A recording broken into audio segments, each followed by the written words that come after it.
నమస్తే రజనీ గణేష్ ఛానల్ మరో వంటతో మీ ముందుకు. ఈవేళ బెల్లంతో కొబ్బరికాయ బెల్లం కలిపి కొబ్బరుండలు చేయడం ఎలాగనేది నేర్చుకుందాం, చూద్దాం రండి.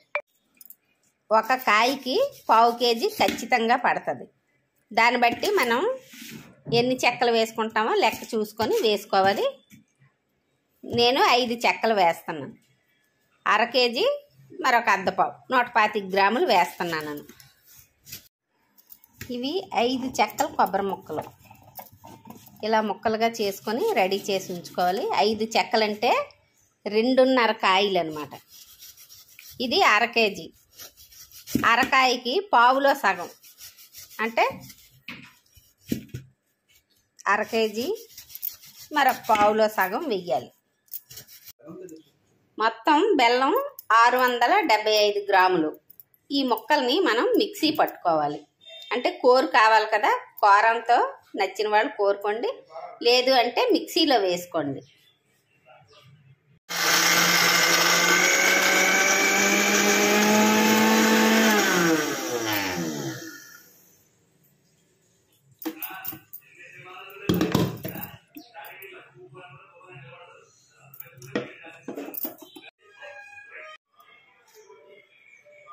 ఆరు 610 గ్రాములు మనం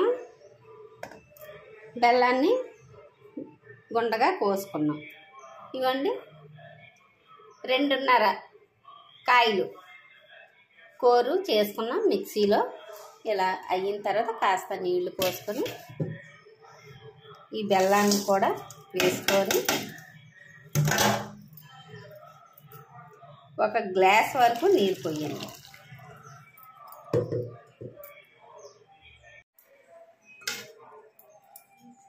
గ్లాస్ నీరు పోసాం కదండి. ఈ టైంలో ఒకసారి పొయ్యి మీద పెట్టి బాగా కలిపి పొయ్యి వెలిగించుకోవాలి. సిమ్లో పెట్టామనుకోండి ఇసుక అయిపోద్ది, పాకం బాగా రాదనమాట. అందుకు మంట ప్రాపర్గా దానికి సరిపడా పెట్టాలి. హైలోనే పెట్టి పాకం పెట్టుకోవాలి. మనకు పని ఉందని పక్కకు వెళ్ళిపోయి సిమ్లో చేస్తే గనక ఇసుకగా అయిపోద్ది, అంటే గుండ అయిపోద్ది కానీ వండ అవ్వదు. నీరు పోసి పొయ్యి మీద పెట్టాలి. ఇదిగోండి ఒక 2 నిమిషాల్లోనే మనకి నీరుగా అయిపోయింది కదా బెల్లం. ఇలా కలుపుతూ ఉండాలి. ఏ వంట అయినా దగ్గర ఉండి మాత్రమే చేసుకోవాలి.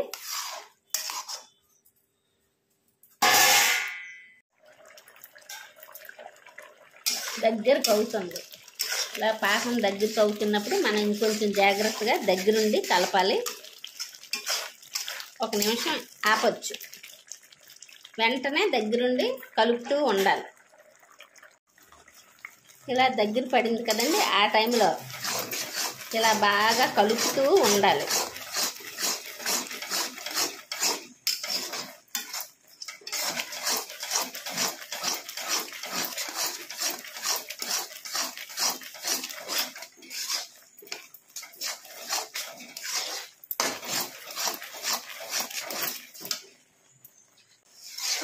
ఇది పాకంలా వస్తుంది. మనం కళాయికి అంటుకుంటుంటుంది చూడండి బంకలాగా. ఆ టైంలో కాస్త పక్కన వేసుకోవాలి. ఈలోపు ఇది కలుపుతూ ఉండాలి.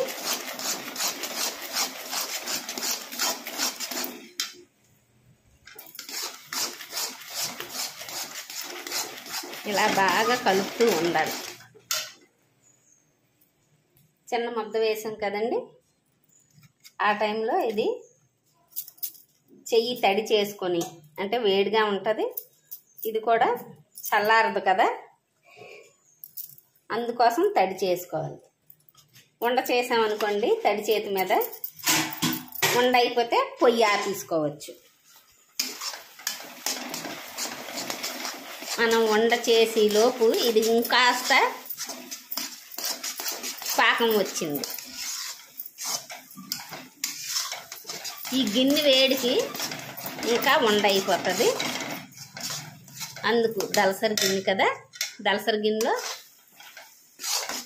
ఉండ వచ్చేస్తుంది. ఆ వేడికి ఇంకాస్త పాకం వచ్చేస్తుంది. ఈ స్టేజ్లో పొయ్యి ఆపుకోవాలి. పొయ్యి ఆపిన తర్వాత కాస్త ఓ పావు గంట చల్లారిన తర్వాత వంట చేసుకోవచ్చు. బెల్లం కూడా పాకం వచ్చే బెల్లం ఎంచుకోవాలండి. ఇప్పుడు బెల్లాలు కొంచెం కొన్ని తేడాగా ఉన్నాయి. పాకం వచ్చిన బెల్లం అడిగితే ఇస్తారు షాప్లో. పొయ్యి ఆపిన తర్వాత కూడా మనం ఇలా కలుపుకుంటే చెక్కబడిపోద్ది. ఇదిగోండి, బాగా చెక్కబడింది.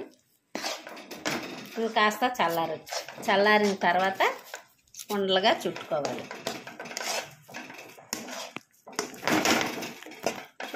ఈ టైంలో పొయ్యి ఆపేయడమే. పొయ్యి ఆపిన తర్వాత కూడా ఇలా కలుపుతూ ఉండాలి. వేగం చల్లారుతుంది అన్నమాట. ఇదిగోండి, బాగా చల్లారింది కదా. కాస్త చిన్న నులివేడి ఉంటుండగానే ఉండ చుట్టుకోండి.